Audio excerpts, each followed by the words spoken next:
Iron Baby a battu son propre record en soulevant une charge de 231 kg. Soulever un tel objet, c'est avoir une force très considérable. Et pourtant, si je vous disais qu'en physique, posséder une force n'existe pas, donc Iron Baby n'a pas de force, la critique est simple. Une personne qui soulève une charge de plus de 231 kg, et moi, j'affirme que selon les scientifiques, il n'a pas de force, alors ma phrase n'a pas de sens. Et la question qu'il faut se poser, c'est pourquoi est-ce que je dirais que selon les physiciens, Iron Baby n'a pas de force. Donc la réponse est simple. La réponse réside même dans la définition de la force selon les physiciens. Dire qu'Iron Baby n'a pas de force, cela ne veut pas dénigrer, ne veut pas dire qu'Iron Baby est faible ou bien Iron Baby est con. Ça veut dire tout simplement que la définition de la force selon les physiciens, ce n'est pas la même manière que nous on conçoit la force. En réalité, nous on confond avoir de la force et vouloir et avoir la capacité d'exercer une force. Iron Baby a la capacité d'exercer une force. Donc, la définition classique de la force selon les physiciens, c'est quoi? La force, c'est quand un corps exerce sur un autre corps une action donnée. C'est ça qu'on appelle la force. Et il faut deux objets dans ce cas. Un corps qui exerce sur un corps, notre corps bien sûr, une action. C'est pour ça qu'on l'appelle l'élément bilatéral. Il faut deux éléments pour pouvoir produire une force. Dans ce cas, une seule personne, un objet, un quelconque objet ne possède une force sur cette terre. Dans ce cas, on donne raison. Iron Baby n'a pas de force, mais il a la capacité de pouvoir faire une force en soulevant un objet, en marchant. Bien sûr, on peut faire une force.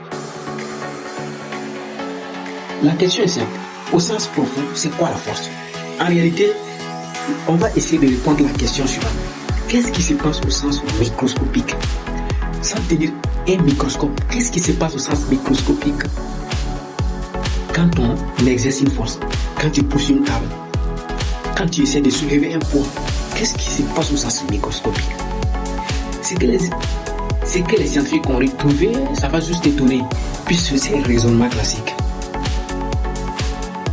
C'est un raisonnement classique.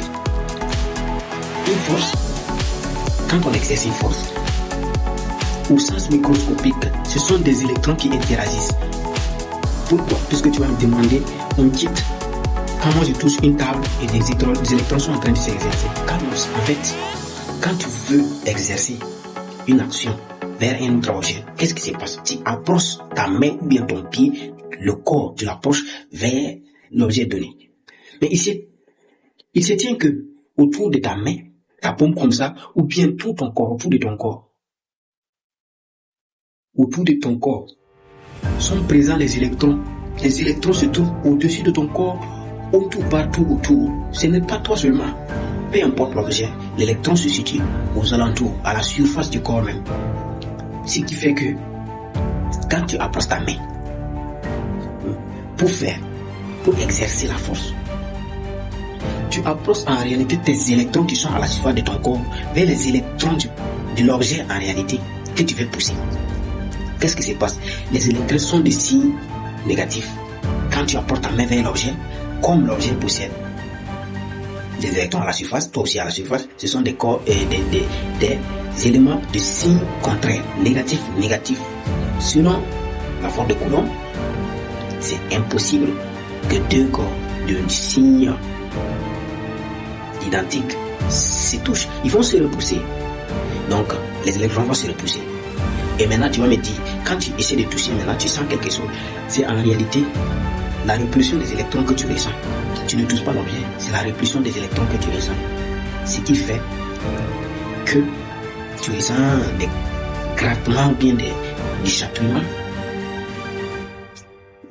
Maintenant, quand tu apportes ta main et les électrons arrivent à une distance donnée, les électrons échangent une information. C'est quoi cette information-là? C'est ce qu'on appelle le quantum d'énergie. Le quantum d'énergie, c'est cette matière, c'est cette particule, c'est une particule, c'est cette particule qui permet avoir besoin de pouvoir se mettre en mouvement. Parce que quand on parle d'énergie, c'est-à-dire que le corps reçoit une énergie, en recevant l'énergie, ça le permet, ça modifie l'état du corps. Ce qui se passe, c'est que le corps commence à réagir, à effectuer un mouvement. Si tu veux tirer le corps, c'est que le corps va s'arrêter parce que tu as donné des quantums d'énergie. Il existe plusieurs quantums d'énergie. Il y a ce qu'on appelle les photons, il y a beaucoup de trucs.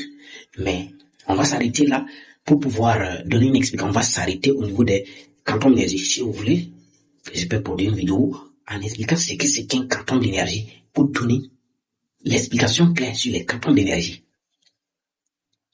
Donc, il faut savoir que c'est ce qui se passe au sens microscopique quand tu essaies d'exercer une force sur un objet. Alors, et ce n'est pas la seule façon que les forces se manifestent. Il y a plusieurs façons. Ça veut dire qu'au sens littéral, les forces se répartissent en interaction. Et un mot très intéressant. Interaction même, ça veut dire quoi d'abord? Ça veut dire quoi, interaction? Un mot très intéressant.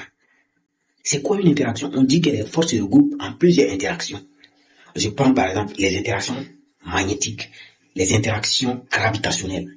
Il y a beaucoup d'interactions, mais ils sont au nombre de 4. Est-ce que tu veux savoir ce que c'est qu'une interaction? Est-ce que tu veux découvrir comment est-ce que les forces se manifestent dans chaque type d'interaction? Alors, ma vidéo d'aujourd'hui se termine par là. Abonne-toi et donne ton point de vue en commentaire. En tout cas, moi, c'est un plaisir d'échanger ces genre de trucs avec toi. Si j'ai omis quelque chose, il faut le dire en commentaire. Parce que l'objectif de ma vidéo, c'est d'échanger et de comprendre des trucs avec toi dans le domaine scientifique. Mon objectif, c'est de former avec toi une communauté capable de pouvoir donner une réflexion donnée sur un sujet scientifique. Et même beaucoup de choses. C'est ma première fois. Donc, n'hésite pas à t'abonner pour m'encourager.